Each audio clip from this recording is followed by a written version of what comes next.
All right, joining us now, she's a longtime friend of the show. I mean, we've had her on for a lot of years, actually, in various roles, from Division II national title, Division I, transition, and of course, I speak of our friend Ashley Cozart, head coach at North Alabama, joining us here to this. Or I just realized that it just popped in my head. You've been, we've known each other directly for a while here. How you doing?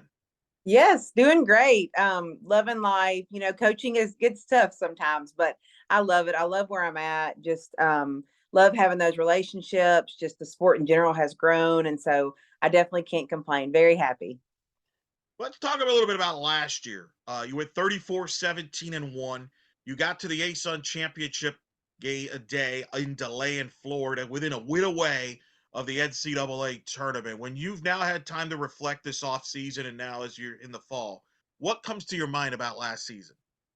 I think it really is the whole season. We started off a little slow and we're really up and down, and it really taught me a lesson because there was just some frustration and just some happiness. And again, it was like a roller coaster. But when we put some of the things aside and just played together, I told my AD during that run in the conference tournament, I look over at the dugout a couple of times and I get cold chills, but I get emotional just seeing how well our girls played together and how we were all on the same page and we wanted something. And it was truly something special because, I mean, the season's just hard alone and you all go through ups and downs. Every coach knows that. But to know that we were all on the same page and working together and just fighting and a lot of love and just family atmosphere. And it was just something special for sure.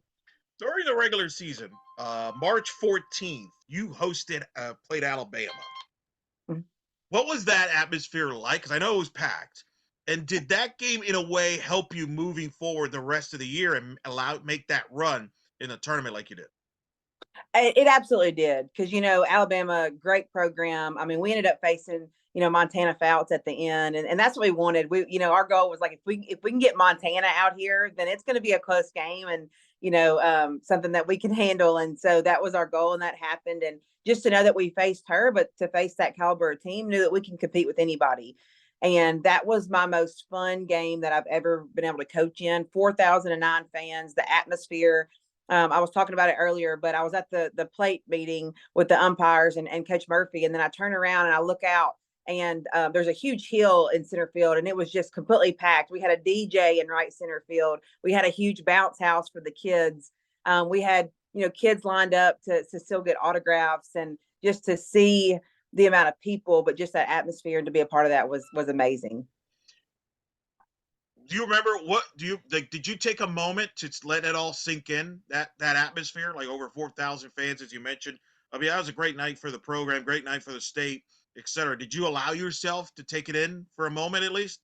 Yes, absolutely. I think I let the nerves overcome me a little bit, but I just remember Patrick Murphy looking out there and saying, "Wow, Cozart, this is awesome." And like I think we looked up the stadium record at Rhodes was like 4,000, and I don't quote me on this, like 4,023 or 4,025. And we were a couple people off from that, from a Rhodes Stadium record setting crowd. So I mean, he was impressed. I was impressed, and so absolutely, it was very emotional because I mean, Florence in general is such a great community, and just to know the support, and I had friends even showing up in Crimson Tide, stuff, and I was like, "What are you doing?" But it was just cool to see so many people there, and it was great.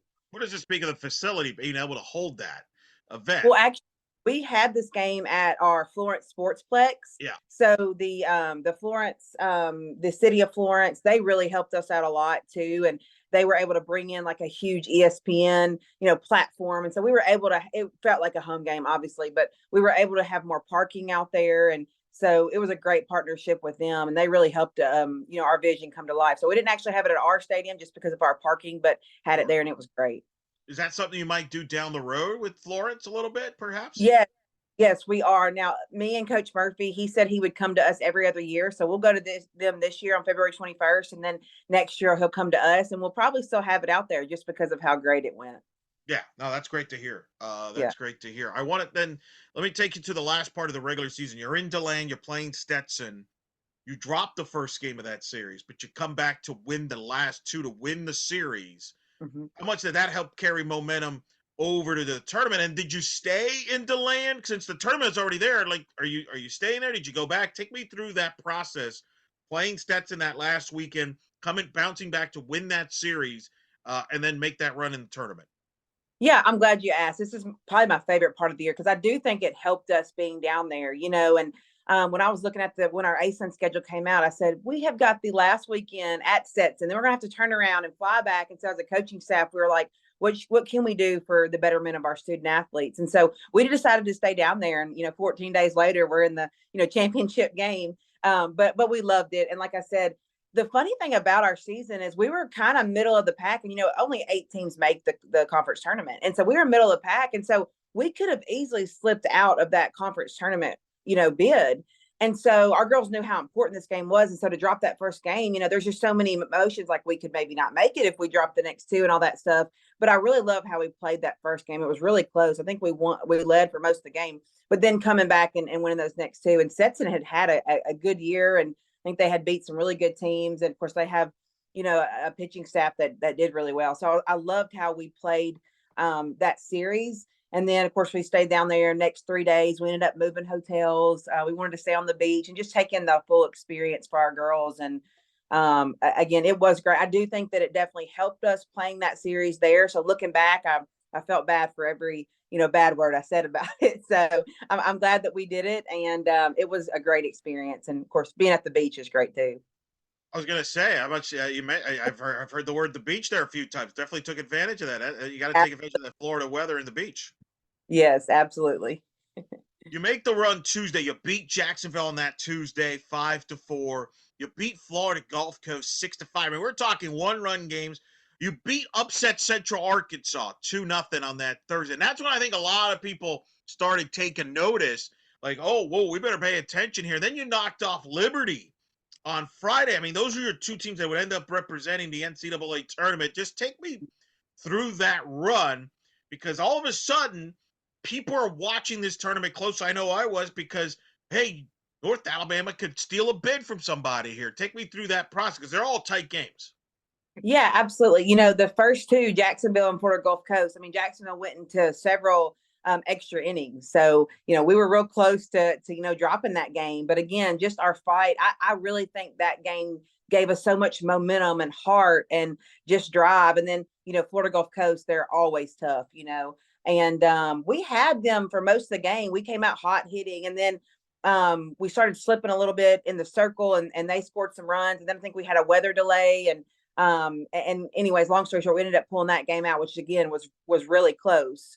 And then again, Central Arkansas, they had beat us 2 out of 3 in the regular season, and their pitching staff last year was just so strong. So you go into that game thinking you can't give up a lot of runs, and one of our seniors just threw amazing, and we're able to put some runs together, and so that was huge momentum. And I think beating them, we were just thinking, we could really compete with anybody, especially with that pitching staff. And Liberty, I'll be honest, we haven't beat Liberty since they came to us the first year in the ASUN, and we were able to beat them 2 out of 3, and we haven't beat them since. They've kind of whipped our tail. And so when you even look at the kids walking up to the plate and just how big they are, and we've got some good looking kids too, but it's one of those things. And our girls didn't even, they didn't back down one bit, and just came out. I think we scored early that game, and just set the tone. And I was just real proud of how we handled that. So those were huge wins for us, and just real exciting. Especially since that was the last time you get a chance to play Liberty, because they're at least as a conference member, because obviously you knew Yes. they were moving on, so that had to make Yep. it a unique, extra sweet there. You Hmm. end up playing Central Arkansas in the championship, and they took it both games. Close game in the first game. They kind of ran away late in that late. I remember watching. It was a Yep. long day. Uh, is it one of those things you just ran out of gas there? I mean, obviously they had great depth pitching wise, so they were definitely more than suitable, and their resume speak for itself. It's one of those things. Is it one of those things where you hadn't, your group hadn't been there? It was a learning experience, and just kind of the gas tank was a little empty by the end there. Yeah, I think it's a combination of some things. Not many people know this, but we actually had a long weather delay. It was 0-0, and there were 2 outs, Yeah. and it was first and second, and I think their leadoff was up for number 2 batter. And in my mind as a coach, I thought we got to get them this first game, because I thought that was important just for our momentum and again, just running out of gas and just things like that. And so I knew that first game was important, but we come back from that weather delay 2 outs, and we ended up having an error that scored that one or two. And so, that I think that was kind of when the wheels fell off a little bit. We just kind of, not we didn't give up by any means, but I think just mentality and everything just kind of started hitting us. And so I knew that first one was important. And then the second game, I think we just ran out of pitching a little bit. We had just thrown everything out we could have and stuff. So I think that what came down to the second game. Yeah, and that's the thing with momentums and double headers, as you know. And I do remember the weather delay because I remember you were playing late Yep. Saturday. Because I remember I was doing my brackets, and obviously your game was gonna have an influence on that. Yeah. And it was, I want to say, I was getting close to the Pac-12 start time of Mm-hmm. their tournament time. So I remember Yep. it was late delaying there. I've been to delay many a time, so I wasn't Mm-hmm. surprised by the weather delay. But what do you hope that the returners take from that experience? Because obviously that hurts. You're right there, one game win away from the NCAA, but at the same time, a lot to be proud of. And also, I would imagine motivational for the returners to come back knowing they were that close. Yeah, absolutely. You never know how close something is until you're there. We all talk about how we do want to win an ASUN championship. It's just a lot of talk. And, this was our first year out of transition. It's a 4-year transition going from D2 to D1. And obviously, all during that transition, our goal was to make the conference tournament. And then, we wanted to be in the championship and we wanted to win it, and we had won a couple games here and there. And I remember the third game we won the championship. I said, y'all, you've won more games than any teams won, in the actual conference tournament. So we were really proud of that. And then we win another one. And then I'm like, okay, we could actually win this thing. And so I think just as far as me and then the returners, we know that it's so attainable now because we were there.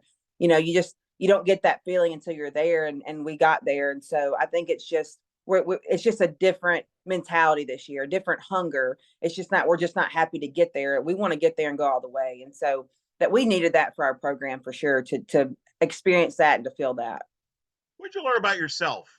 Because we've talked in the past about this transition from D2 to D1, and there's things you're learning too. I'm curious what you learned about yourself last year, especially during that run. Yeah, that's a great question. I'm always learning. I feel like it's something new every season, and I think just being transparent, having empathy, understanding for each team. Each team is so different, and there were times last year where we had just some talks where it was like we've got to get better, or it might get worse before we get better. Or it was just there was just some things that went on that we had to work through as a team. And there were times where we didn't know if we'd make the conference tournament or we might finish low 500, and but this team really pulled on strong. And I think as a coach, you have to find different ways to motivate these kids and to get them believing and to get them back on track. And I was proud of our coaching staff for doing that. And we, again, when it mattered the most, we came together as a team and we're fighting for the same thing. And so again, I think just understanding each team. I'm a big believer, and if something's not working, just completely do the opposite. And there were days where we did that, and I think we found that spark, and again, we're just able to pull it together at the end. So I think just empathy is a huge thing in coaching, and just understanding your athletes and what they need. And sometimes we got to put our pride aside and not be stuck in our ways. And that's really helped me over the years. Not saying we've always done things right, made the right moves, but it's definitely helped us. I was gonna say because I remember the first time we had you was when you won the national title in Division Two 2016. Victor interviewed you. How are you different today as a coach versus when you first came on here in 20 after that 2016 national title? What are some things you know now that you wish you knew back then? You know, I do feel like I'm a lot the same. I'm always going to be goofy, fun. I think smiling is a huge thing. I think having fun is big. I do think I'm probably a little bit tougher because in Division 1, Division 2, you can get away with some things that you can't in Division 1. You definitely have to be tougher and set, more standards and things like that. But I feel like I'm still going to be myself and who I am. And my girls are going to say, I get to go to practice. I'm excited that not that I have to go to practice, and I want my kids to do that. And I feel like, if you look at our road record, we do really well on the road. And I think it's just because we enjoy being together. And I always want my girls to love being around me and my staff and just everybody. And so I feel like I'm always going to have that. But I do feel like I've had to be a little bit more stern and tough and not as easygoing. And we still give our kids options and things like that. But it's make it or break it at this level. And so I want to keep my job and my contract. And so that brings a little bit more pressure. And so I've got to make sure we win. I think recruiting, I can't miss on kids. I've got to make sure, which we still do that, which is completely fine. But so it's just more hard work into it, more scouting, just some more hours on us. So but we've been able to do that and been proud of our staff for that. Let's talk about this year's team. Who are your leaders? You have established you got some returners back from last year, but talk about some of the players to lead you this year that maybe people that don't follow your program on a daily basis should be aware of. Yeah, so we've returned a lot of our hitters, which has been great. That's really nice. We led the ASUN in hitting and several categories last year, so definitely happy about that. If you're looking at our great hitters, you're Haley Jones, my second baseman. She's a junior this year, but the kid is just an athlete. But the way the ball comes off her bat is just crazy. She led us this fall in RBIs and home runs, and she's just so great. Then you've got our shortstop, Haven Kirby. I don't know if people know her, but she's a great shortstop, but she has the most pop on the team. The Alabama game, we had temporary fences and she hit a ball. I think the fences were 220. She hit a ball about 222 that I think Jenna Johnson caught. She dove over the fence. It was on ESPN, but that would have been a 3-run shot, and we lost 5-2. So going back to that, but she can hit great pitching. I think she hit a big home run against Florida Gulf Coast to put us up like 2-0. And so she's again back in our lineup. We've got Felicity Frame, my left fielder, who led the ASUN in hitting. She was top in batting average. She's more of a slapper, but can kind of do it all. She's done great. We've got Sydney Beavis, a senior in right field. I think she batted 2 hole for us, was close to 400. And so those are probably, our lineup kids that will help us. We did lose, Georgia Land. Let's see, who else did we lose? A couple others, that had good year for us. But I think with those kids and then a mix of a couple of freshmen and JUCO kids, we're gonna, be good in our lineup. So I'm excited about that. Hey, As far as what now? I was gonna say, how about the Yeah. pitching? Yes, the pitching. We're completely new in the circle. We graduated 2 kids and then had a girl transfer, and so we're brand new. So that's an area that we are. There's just some unknown. If I look back at the fall, there were some bright spots and some spots that I do worry about. But I think with experience, that those kids will be what we need to be. We've got a couple of big D1 transfers who redshirted there, and so they don't really know what it feels like to be on the field in those pressure situations in an actual game. So we've just got to get them innings and experience. We've got a couple of JUCO kids, some lefties that had a great fall for us. I'm real excited about.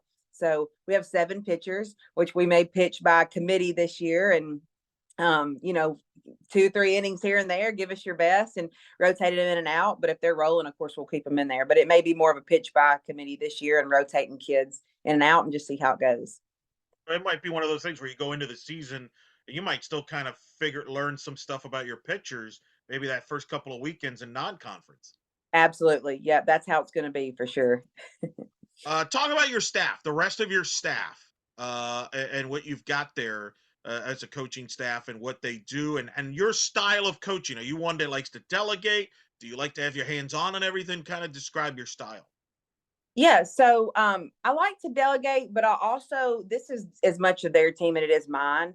I'm more of like a laid back. I let them roll with things. I make they have tons of say in what we do, and so I definitely want input. So absolutely, like we definitely do this as a team.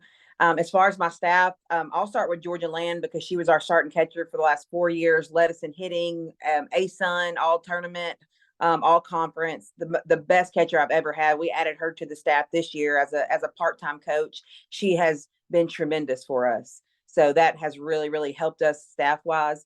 My pitching coach is Coach Hawkins. She was actually with me when we won the national championship as my pitching coach. And then she left for a couple years and was a head coach a couple places and some different. And then she actually made her way back here. So if you look at what she did with our staff last year, it was amazing. So I'm hoping she will continue to do that with this staff and make them better. She really made our staff better last year. If you look at the kids that did really well, they were on staff before, and their ERAs went way down. So she did a great job with them. Again, she's got some new and some young this year, but has already done a great job with them. And then my other assistant coach is Hannah Schallenberger. She played for me for 4 years. Great player and absolute great coach. She actually keeps me on track. She'll call me every day. Cozart, we got to do this. We got to do it because I am a little bit spacey headed sometimes, and I have 2 young kids, so they're a full time job as well. But she has been great for me. I will say that we're all kind of complete opposites, but we're great for each other. And I always say a challenge. Let's challenge each other. If we're all on the same page all the time, and I'm a yes coach or they're a yes coach, we're not getting better. And so I always want input. I always want them to tell me what they think and feel, and hey, call me out if I need to be, and I'll call you out if I need to. So and that's the thing, is we understand each other and know each other, and I love how we're all different for sure. ASUN conference always evolving. I remember, I teased you when Queens entered the league. I'm like, you see what you started now? You've started this trend now, where all these two Yeah. programs are moving up, and that is continuing. Yep.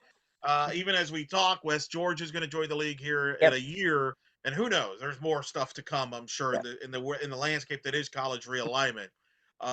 What is your thoughts of the ASUN and where it's at? As you mentioned, 8 teams get in. I know the formats have been tweaked because of the evolving changes and things like that. Are you pleased with it? Do you think there's still some tinkering to happen with the league? Where are we at with the league? Yeah, I honestly think the ASUN is just such a great spot right now. I do feel like overall people want to be a part of our conference, and so I think it's an exciting time for us. Losing Liberty does hurt, because when you play them, in conference, it helps your RPI and everything. I'm definitely not sad about making that road trip. So I wish them the best, but not real sad about it. So that does hurt.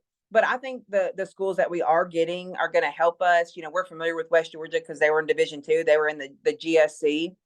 So that's a familiar person. But I think we're definitely headed in the right direction. I love everything that ASUN does. We're very student athlete driven, and so I love that about the ASUN. When we were going Division I, I think there was talks where we wanted to go into the OBC, and it just worked better for us geographically, and that's what we wanted to do. And I think they denied us, and then we went to the ASUN, and I've been so happy with it. I think everybody across the board has, and so I think it's a great conference to be in.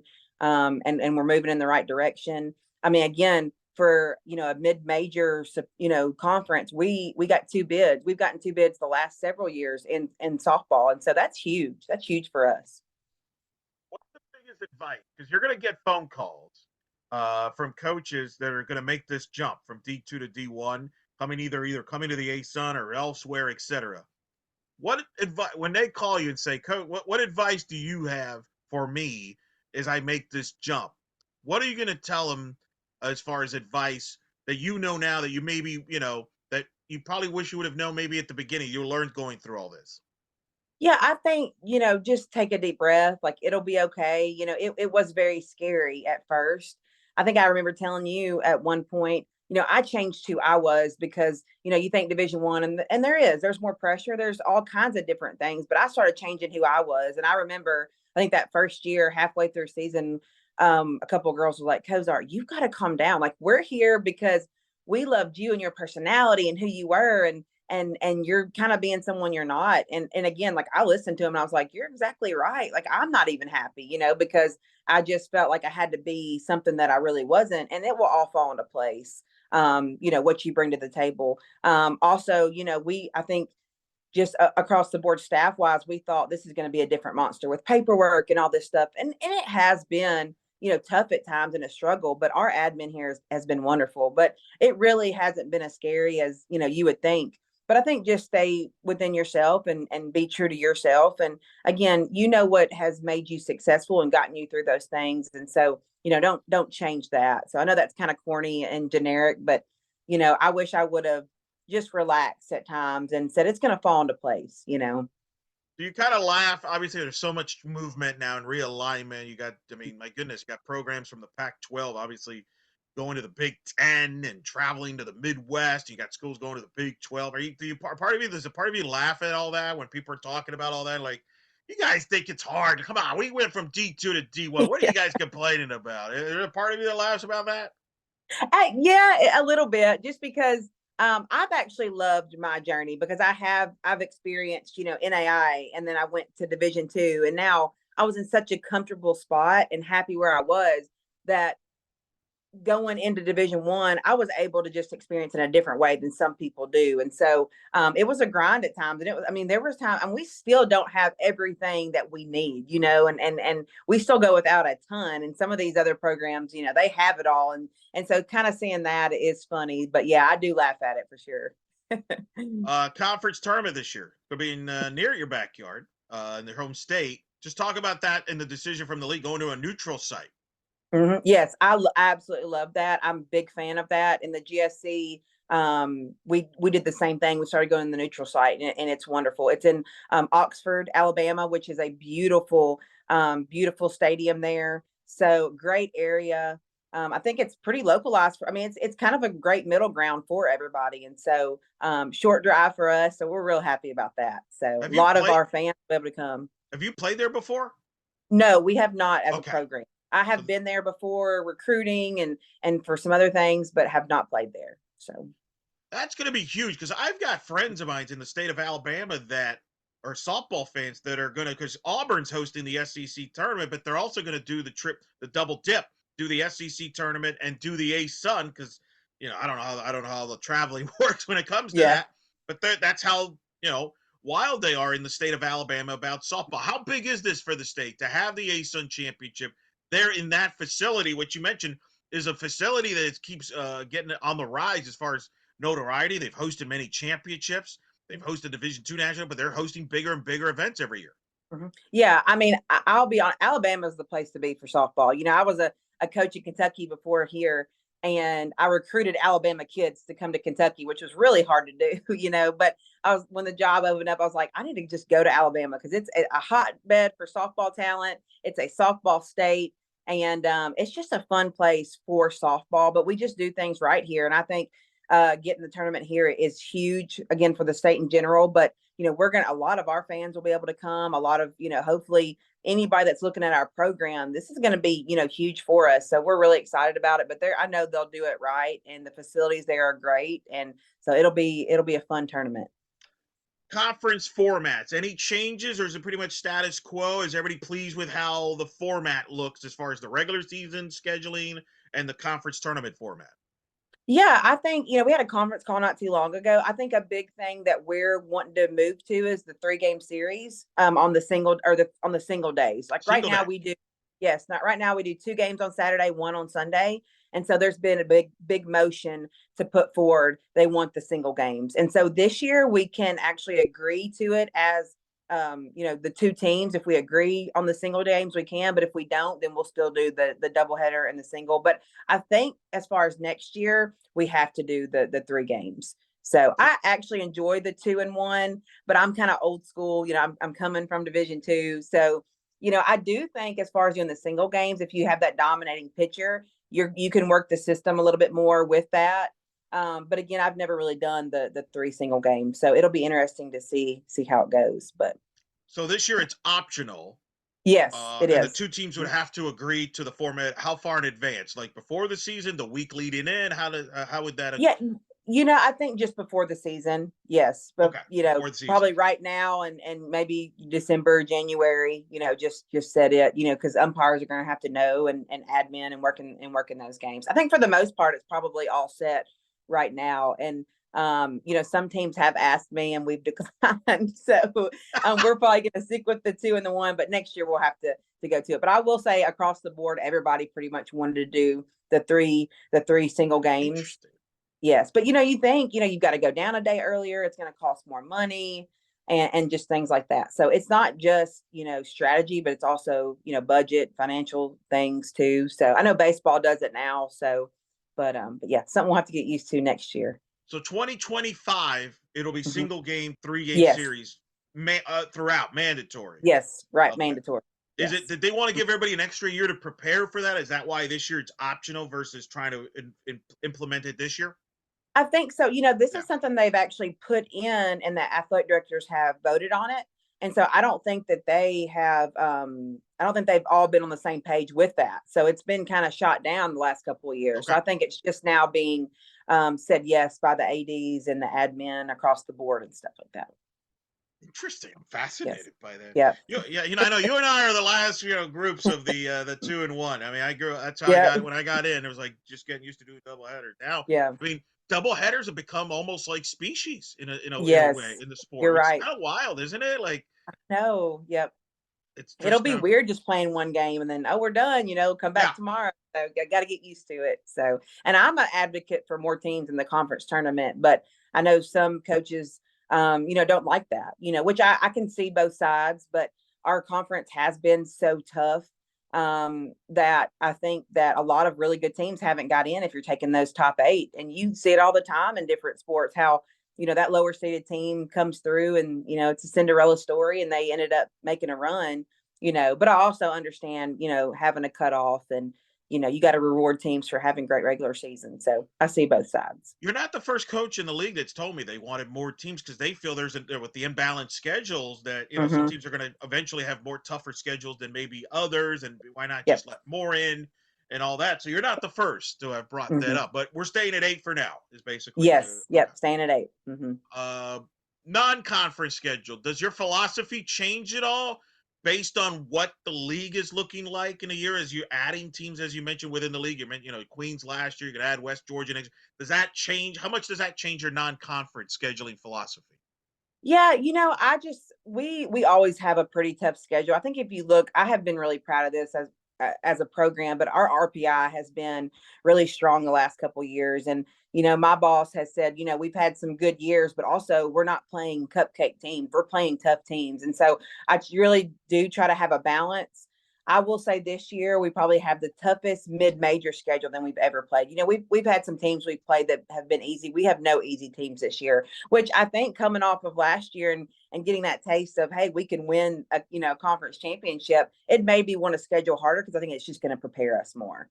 And so I'm hoping we'll have the 30 to 40 plus wins that we've had, but if we don't and we make a great run and it prepares us better for conference, then I'm totally okay with that. So My last question is, now as you're wrapping up the fall, you get before you know the season will get here as you know it. What are a couple of keys? What are a couple of questions in your mind you're looking forward to finding out answers about this team once you get on the field? yeah, I think my biggest one is just lineup. We mixed the lineup up so much this fall, which was, a little unsettling to me. It's a little scary because we're having to find, who can do what in certain situations. And so beginning of our season, it may be switching things up a little bit. I wouldn't say I know who our number one is right now. We might, have, 3 pitchers that we're really relying on and we're not sure who's going to step up. So the unknown's a little scary to me and just figuring that out. So I think over the next couple of weeks, we're really honed in on pushing our kids, and we've got to make them better. We've got to develop them. I think more than ever, we felt like we've had our lineup set, but we have more competition than ever this year on the team, which I think is a great thing too. I think it's really pushing kids and motivating them, and they know that they can't settle and stay where they're at because they've got to beat out that one kid. So I think the competition is going to help us, but I think us as a staff, we have to develop these kids and then just mentally just get them tougher because when you're competing every day and you're just not sure, sometimes, you start feeling those feelings like, am I good enough? My confidence, competition can either breed a kid that's ups their game and they're at a different level, or it kind of puts you in that victim role of, well, I'm not sure if I can be, or you have those doubts. And so I'm hoping these kids really take on that role of, it's going to make me better and just have that grittiness and do whatever it takes.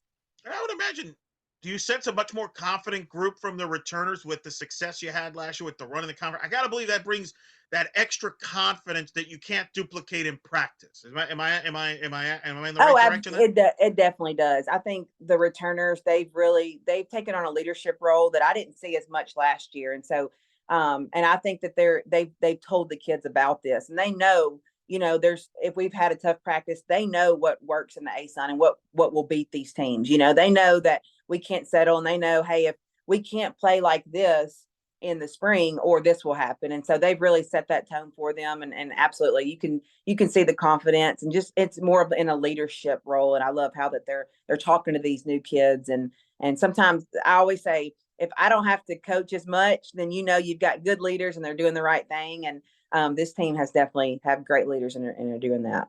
Or you're a great leader in your own right.